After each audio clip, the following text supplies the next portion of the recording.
ఆంధ్రప్రదేశ్లో మళ్లీ అన్నా క్యాంటీన్లు ప్రారంభం కాబోతున్నాయి. ఆగస్టు 15 సందర్భంగా రేపటి నుంచి దశల వారీగా 100 అన్నా క్యాంటీన్లను ప్రారంభించబోతున్నారు. అన్నా క్యాంటీన్లను పునరుద్ధరిస్తామని ఎన్నికల్లో ఇచ్చిన హామీని సీఎం చంద్రబాబు నిలబెట్టుకోనున్నారు. అన్నా క్యాంటీన్ల పునరుద్ధరణపై ప్రజలు హర్షం వ్యక్తం చేస్తున్నారు. తమ ఆకలిని తీర్చేందుకు ప్రభుత్వం తీసుకున్న నిర్ణయాన్ని కొనియాడుతున్నారు.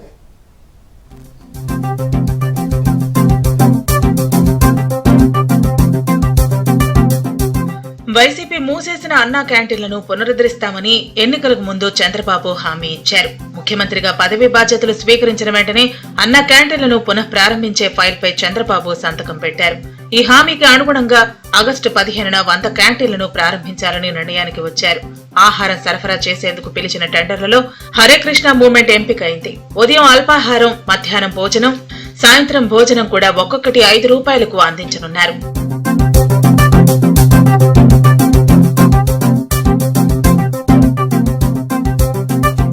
గతంలో భవన నిర్మాణ కార్మికులతో పాటు పేద బడుగు వర్గాలు అన్నా క్యాంటీన్లకు వచ్చి ఆకలి తీర్చుకునేవారు. ఈ నెల 10వ తేదీలోగానే 100 క్యాంటీన్లకు సంబంధించిన ఏర్పాట్లను పూర్తి చేయాలని ఆదేశించారు. 33 మున్సిపాలిటీల్లో ఈ క్యాంటీన్లు అందుబాటులోకి రాబోతున్నాయి. మరో 83 క్యాంటీన్లు ఈ నెలాఖరులోపు పూర్తి చేయాలని మంత్రి నారాయణ అధికారులను ఆదేశించారు. మరో 20 క్యాంటీన్లను సెప్టెంబర్ నెలాఖరులోపు అందుబాటులోకి తీసుకొచ్చేలా చర్యలు తీసుకోవాలని ఆదేశించారు. గుంటూరు జిల్లా మంగళగిరిలో ఉన్న హరే కృష్ణ మూవ్మెంట్ కు చెందిన సెంట్రల్ కిచెన్ ను మంత్రి నారాయణ సందర్శించారు. 100 క్యాంటీన్ల ఏర్పాటుకు రంగం సిద్ధమైందని వివరించారు. ఎలక్షన్స్ కు ముందు మాట ఇచ్చారు, ప్రభుత్వం రాగానే వెంటనే అన్నా క్యాంటీన్స్ ఓపెన్ చేస్తామని. సో వచ్చిన వెంటనే చేసిన 5 సంతకాల్లో ఇదొక సంతకం. ఫుడ్ సప్లై చేసేదానికి హరే కృష్ణ మూవ్మెంట్ వాళ్ళ యాక్చువల్గా టెండర్ వాళ్ళకి వచ్చింది. ఈ 12 కిచెన్లో ఒకేసారి ఈ 203 సప్లై చేయలేము. ఈ యొక్క ఆగస్టు 15వ తేదీ ఒక 100 సప్లై చేస్తాం, మళ్ళీ ఆగస్ట్ ఎండింగ్కి బ్యాలెన్స్ చేస్తామన్నారు. దానికి ఓకే అన్నాం.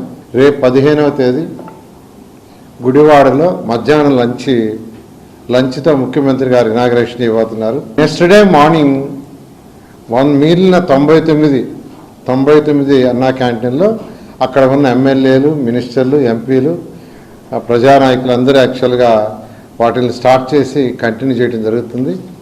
వైసీపీ ప్రభుత్వం అన్న క్యాంటీన్లను మూసివేయటమే కాకుండా వాటిని గ్రామ సచివాలయాలు, ఇతర అవసరాలకు ఉపయోగించింది. కొన్ని ప్రాంతాల్లో నిరుపయోగంగా ఉండిపోవడంతో అందులో అసాంఘిక కార్యకలాపాలు కూడా జరిగాయి.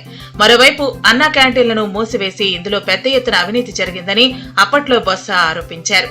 చివరకు ఇందులో ఎటువంటి అవినీతి జరగలేదని విచారణ కూడా చేయలేకపోయారు. చివరకు అన్నా క్యాంటీన్లకు ఆహార పదార్థాలు సరఫరా చేసిన అక్షయ పాత్ర ఫౌండేషన్ కు కూడా బిల్లులు చెల్లించకుండా కొద్ది కాలం జాప్యం చేశారు. 5 ఏళ్ల పాటు అటువైపే చూడలేదు. చివరకు కూటమి ప్రభుత్వం అధికారంలోకి వచ్చాక దశల వారీగా అన్నా క్యాంటీన్లు ప్రారంభించాలని నిర్ణయించింది. ఇందులో భాగంగానే తొలి విడతగా ఆగస్టు 15, 16 తేదీల్లో 100 అన్నా క్యాంటీన్లను ప్రారంభించబోతున్నారు.